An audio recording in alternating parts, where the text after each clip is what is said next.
Good morning. Thank you for joining us today. My name is Marcos Hernandez. I'm a principal engineer with the network and security team at VMware, NSX.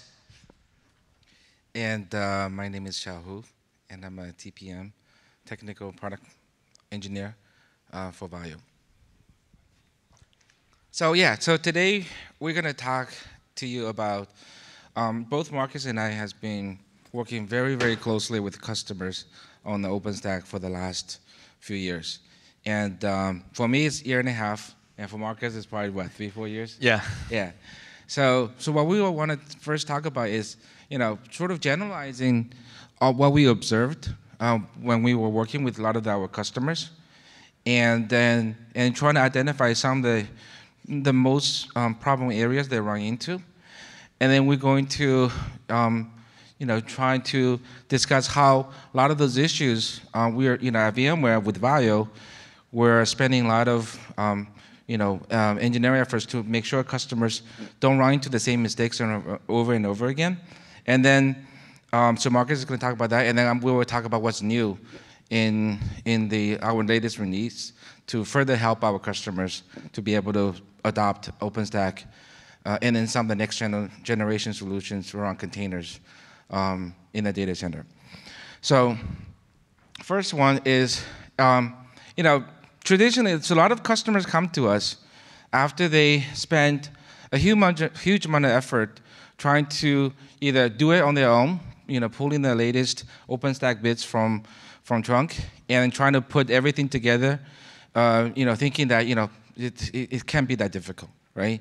So they spend a lot of years, they spend a lot of effort trying to make it work, and then they quickly realize that, it's not as easy as they think, what they originally thought.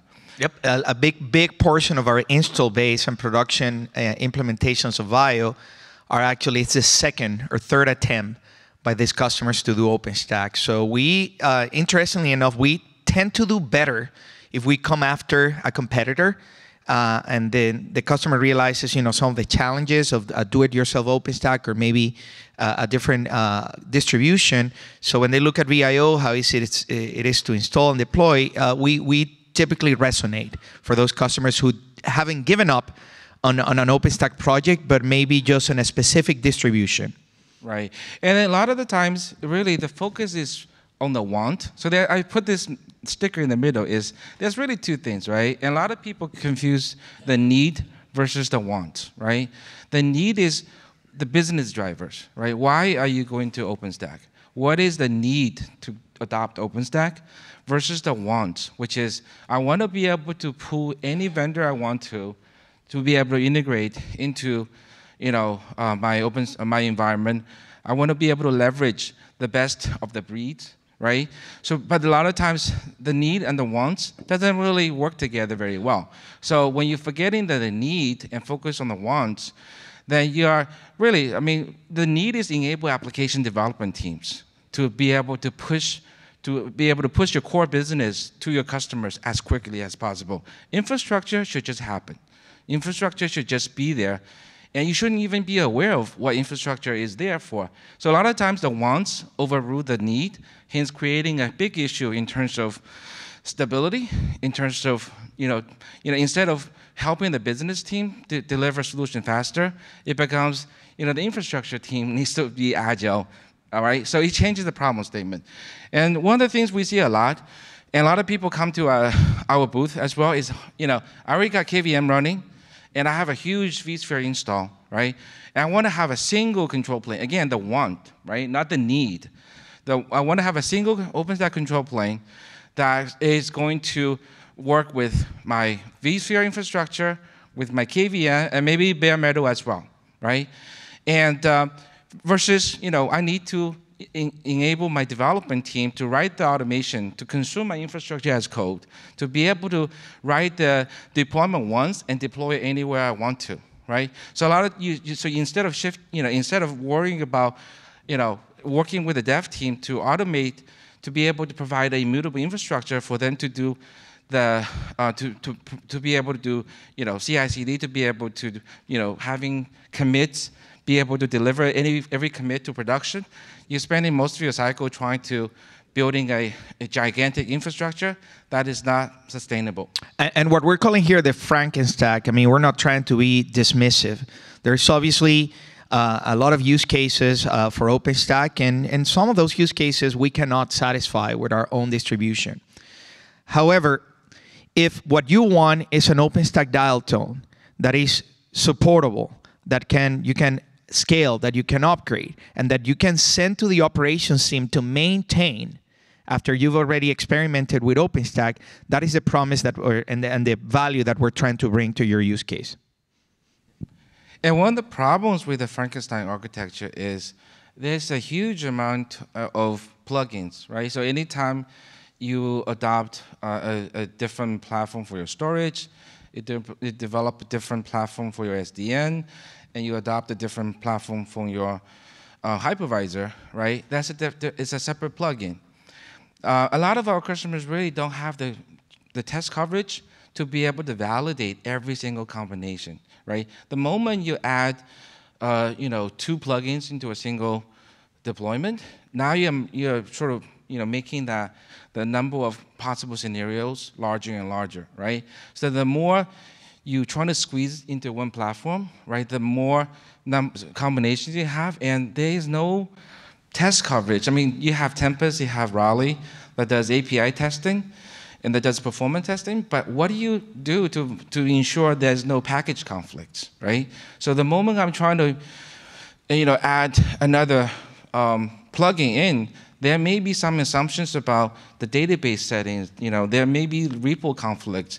So our customer spends more time trying to sort out repo issues and package conflicts than actually, and then let alone trying to test, 3,000 is an exaggeration, but it's going to be, a lot, right? It's going to be like a huge number of combinations. Just do the math, right? 2 Nova controllers, 1 storage, 2 networking, and then you do a couple of storage. If you want to enable differentiated services from a storage tier perspective, you're looking at 20 to 30 different combinations. Do you have the testing cycle to do it? Most of the customers don't. And what you end up with is making changes on the fly, right?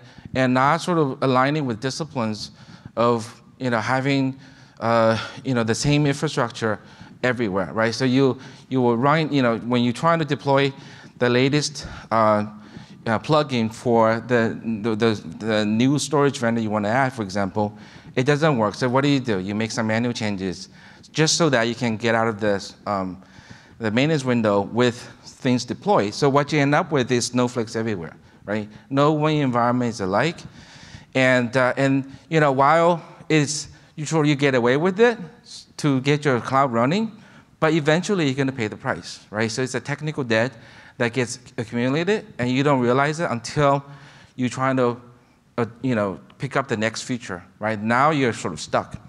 And the other problem is this, a lot of people focus on getting day 1 deployment ready. And we have a lot of customers say, hey, we have OpenStack running, we have 5,000 cores, we have, it took us like, a couple months to stood everything up and then get everything we need.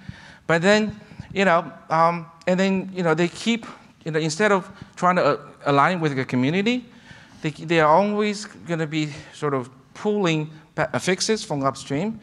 And because the problem is, the solution they implemented is, the number of permutation we talked about, right? There's always some sort of a conflict, right? You really don't have, the moment your OpenStack is in production, when you're trying to go to the next release, there is no single spreadsheet that can tell you, all right, if I'm running Okada and if I'm running, storage vendor X and SDN vendor Y, does that actually work if I want to upgrade to Queens, right? So there is no single clear set of answers to those. So what ends up happening is they keep delaying and further making the problem worse.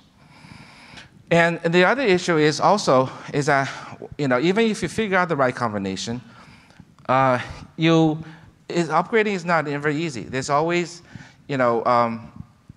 there's a very close tie-in between the control plane and then the data plane. what ends up happening is we see a lot of customers telling us this, is that once they get onto a upgrade cycle, they spend like 90% of the time trying to migrate workloads to evacuate the workloads to a different host. And instead of, by the time the window is finished, they still haven't completely finished the migration workloads yet. And this is because there's too much of a tie-in between control and data. And there's been a lot of work done in the later releases of OpenStack with fast forward, but still, it's not a complete separation, right? In order for you to be able to have the stability for your workloads and to be able to keep aligning with the latest of what upstream have to offer, you need to decouple those, and that's extremely important. So what is the answer to all these problems that, hello? What is the answer to these problems that typical OpenStack implementations will face? And I've seen my share of failed OpenStack projects, so I think that I speak with some level of knowledge and information here. But let's start with building the cloud. More often than not, the team that builds the cloud, that gets OpenStack working on day one, is not necessarily the team that is going to have to maintain it moving forward. So what we see is very competent people with very strong DevOps background. They make it work, not without effort, but they make it work. And then when they chuck it over to operations, who are in charge of actually keeping the lights on, that's where we start seeing that model to start showing some issues. So, and that's where monitor and troubleshooting, all these things that inevitably are going to have to be done in your cloud, that's where we see a lot of challenges, right? Also, what happens if it is successful, as it is typically a case of many OpenStack implementations? I mean, there is a community out there that absolutely loves the openness and access of an API that is vendor agnostic, and we're trying to satisfy, we're trying to provide services for that type of consumer. So if the project catches on, and now you have to move from early stages of testing to actual production, and you need to scale this for real, how do you do that? How do you add more compute capacity without disrupting the current operations of the environment?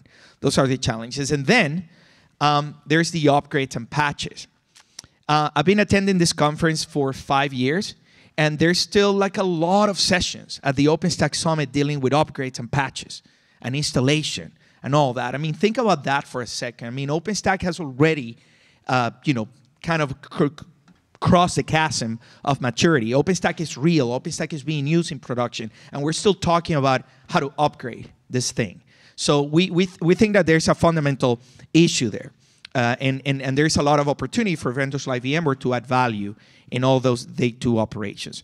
So what we're trying to do with OpenStack, our evil plan, if you will, is to provide value to you by leveraging the VMware software-defined data center. There's no magic trick here. The reason why, and you'll see later how when we talk about the architecture, the reason why VIO works as advertised is because we're controlling the underlying infrastructure on top of which VIO is deployed, VMware Integrated OpenStack. And that infrastructure is VMware, the VMware stack, the software-defined data center.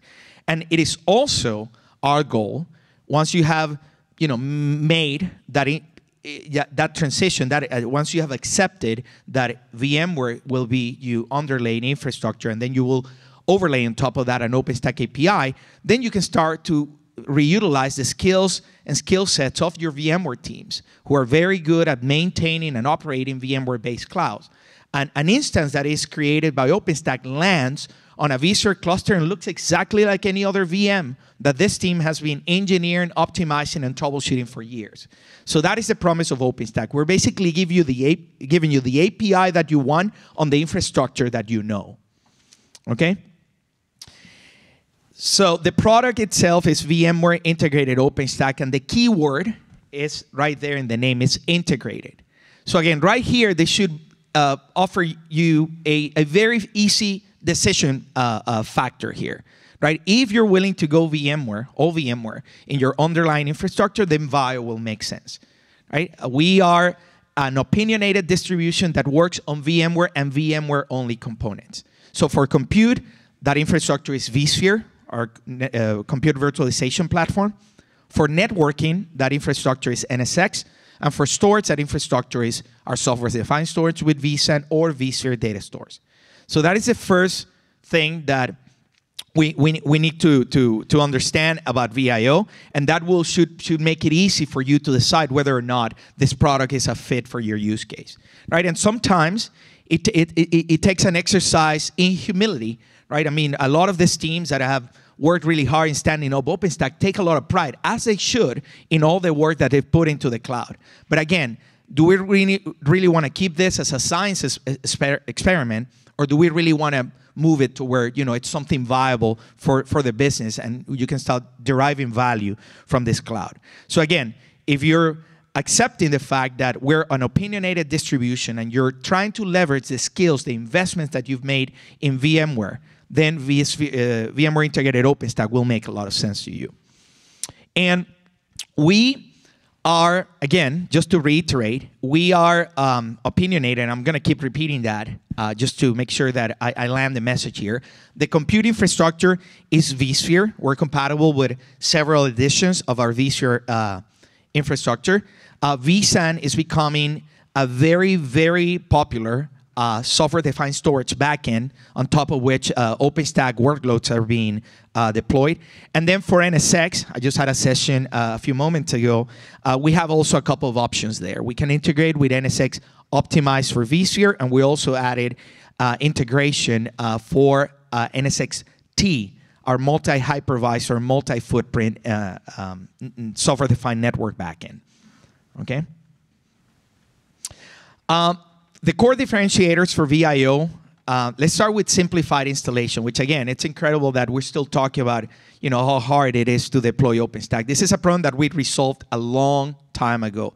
In average, and assuming that you're providing that software-defined data center following best practices, our OpenStack distribution installs in less than an hour. So you go from having nothing to an OpenStack dial tone in 60 minutes, okay? Then upgrade. And I have a slide that goes a little deeper into the approach that we take into upgrades. Our control plane in OpenStack, to Xiao's earlier point, is completely separate from the data plane on top of which it operates.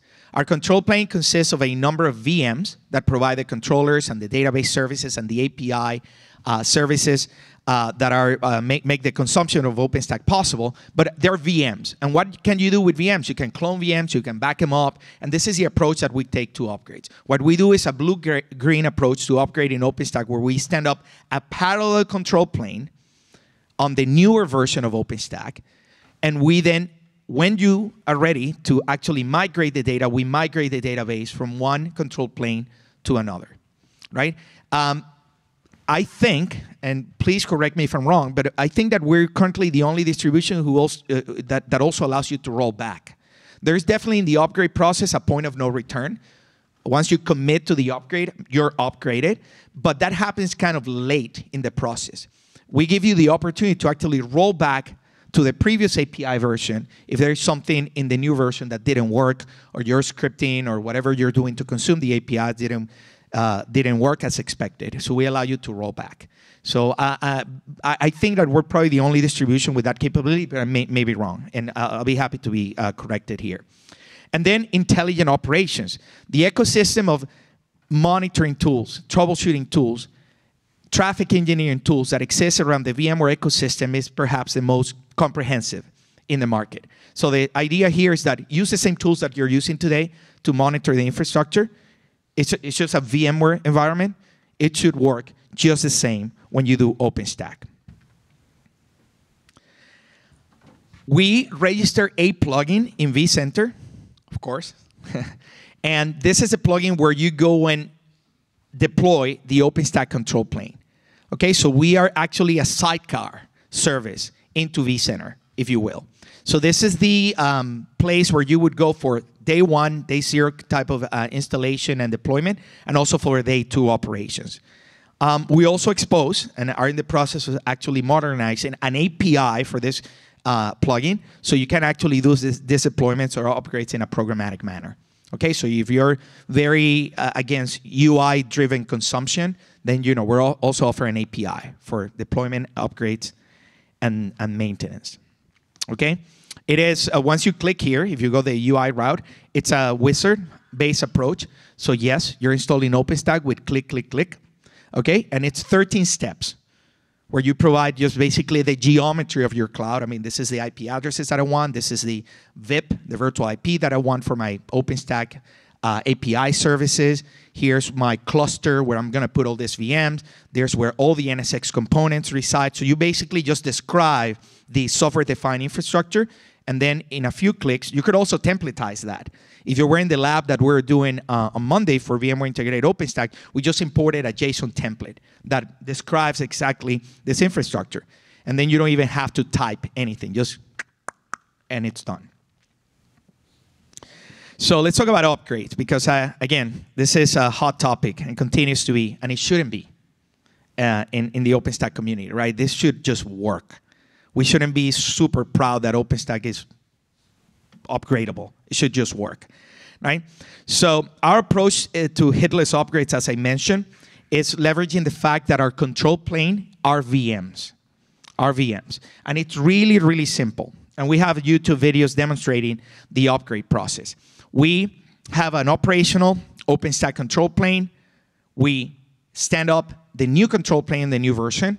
Recently, or very soon, we're going to announce our 5.0 version, which will be based on Queens. Our shipping OpenStack release right now is 4.1, and it's based on Okata.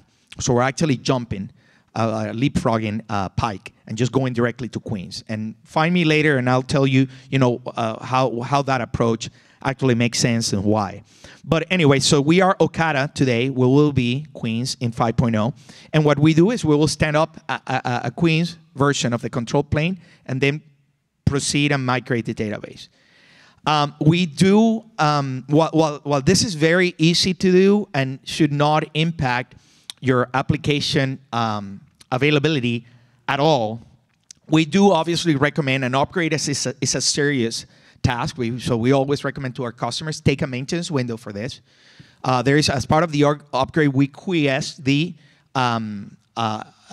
API service on the old release and when we're getting ready to migrate. So there will be a little bit of a blip in the API availability, but not to your applications. The VMs that you provision, the instances that you're managing with VIO should continue to operate with no disruption, right? And this is provided by the fact that we made a very fundamental architectural decision when we created VMware Integrated OpenStack. We do not run a Nova Compute agent on the hypervisor.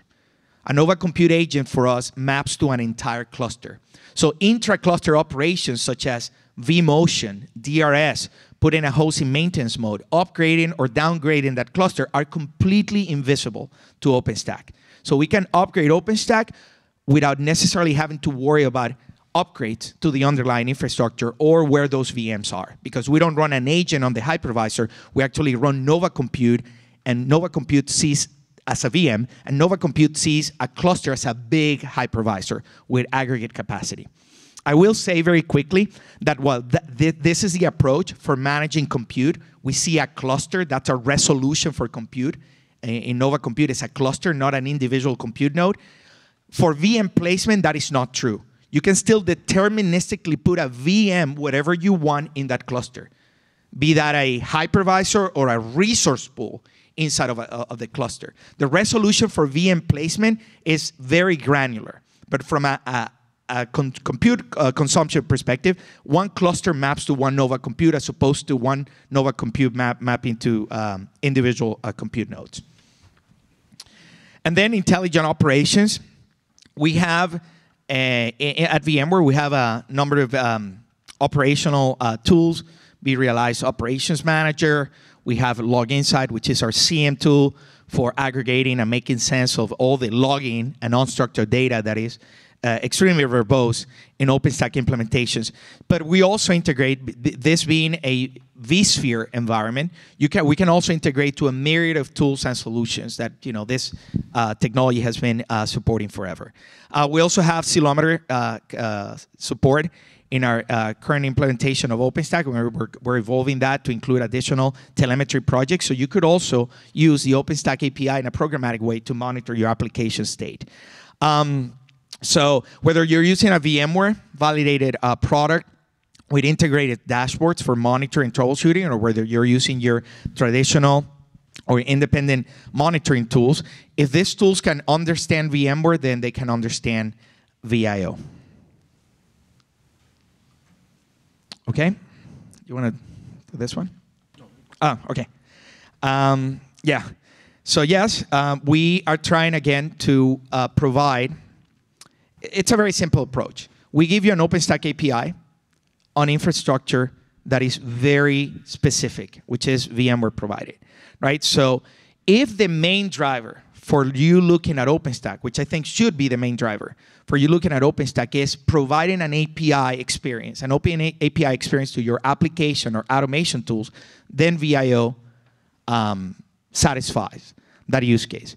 If that is not your motivation, but you want to do, I don't know, KVM or something like that, then it's easy, right? VIO is not the choice. So what we see in OpenStack implementations is that people want that OpenStack API, and they want them for the reasons that make OpenStack attractive. As one of my customers last year put it, when asked about options other than OpenStack, he asked, well, if not OpenStack, what? What other solution out there give me a vendor-agnostic API where I can just do a Google search and I can go to GitHub for examples, and I don't have to contact any vendor to provide an SDK or some documentation. So that is the promise of OpenStack, and that is the user or use case that we're trying to satisfy. And if that is your motivation, then VIO could be a fit for you. But again, you have to make the decision, right? And we're not trying to we're not calling your baby ugly, right? If you've done OpenStack before, well, on KVM, at do-it-yourself, or what have you, but you have to make the decision to adopt VMware infrastructure. Yeah, thank you. So yeah, there's for most of our customers, we're supporting 4 primary use cases here. Obviously, enterprise automation is sort of the bread and butter of a lot of what customers are trying to do. They have this infrastructure. They don't want to have someone manually provision all the resources they have, right? And then we have a lot of tools available already within our cloud management business unit to be able to provide the type of integration into governance and everything, right? So the first use case is enterprise automation.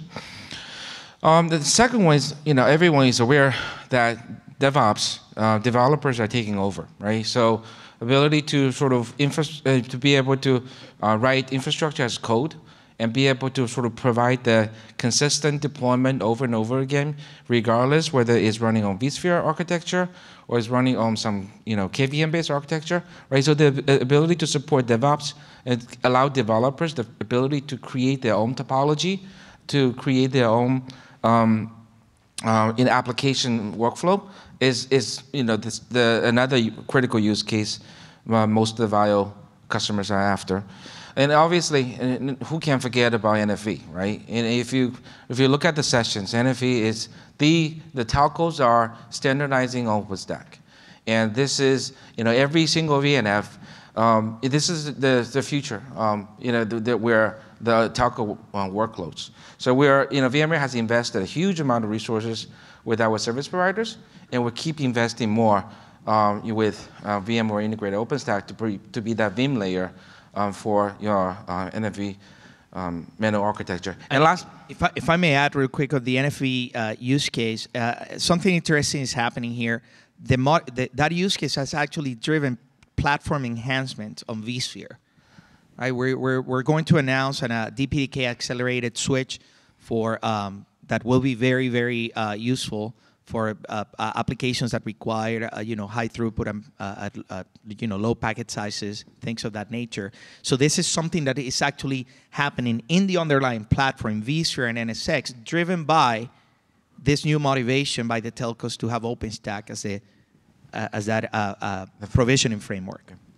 And then lastly, if you guys read about the 5.0 announcement, right? We're doing a lot of work to enable edge computing. A lot of the features you're going to see in terms of specifically API-driven deployments, VIO on a box to be able to send OpenStack to the edge, right? And federated keystone, which I'm going to talk about in the slides, following slides, is we're doing a lot of features to be able to sort of push OpenStack all the way to the edge.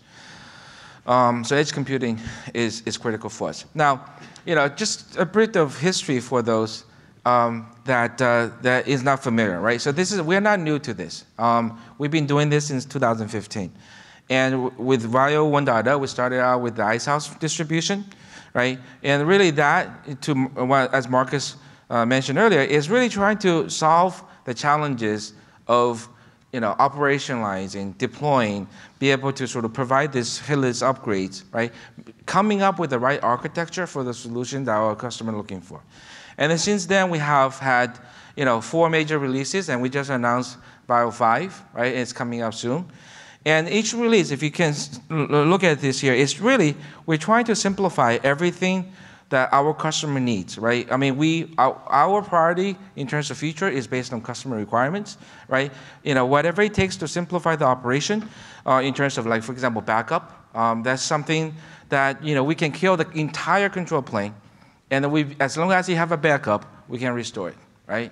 Some of the things that, and then one of the things is we tend to skip every other release because most of our customers are not, they're not going to be able to upgrade every 6 months, right? They are asking us, let's provide the stability so that I can, stay on a release and be able to, fine-tune my workloads, right? And I'm not really need to have all the features.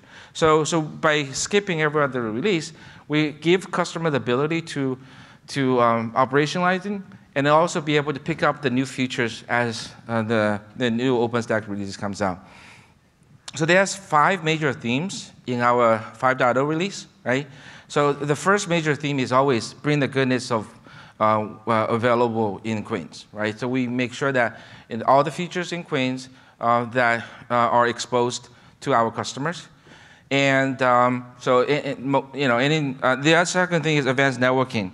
Like Marcus mentioned earlier, a lot of the NFV requirements in terms of throughput, in terms of latency, in terms of networking are really driving we're making changes in the platform to enable those DPDK support, right? So the first one is DPDK support with NSXT.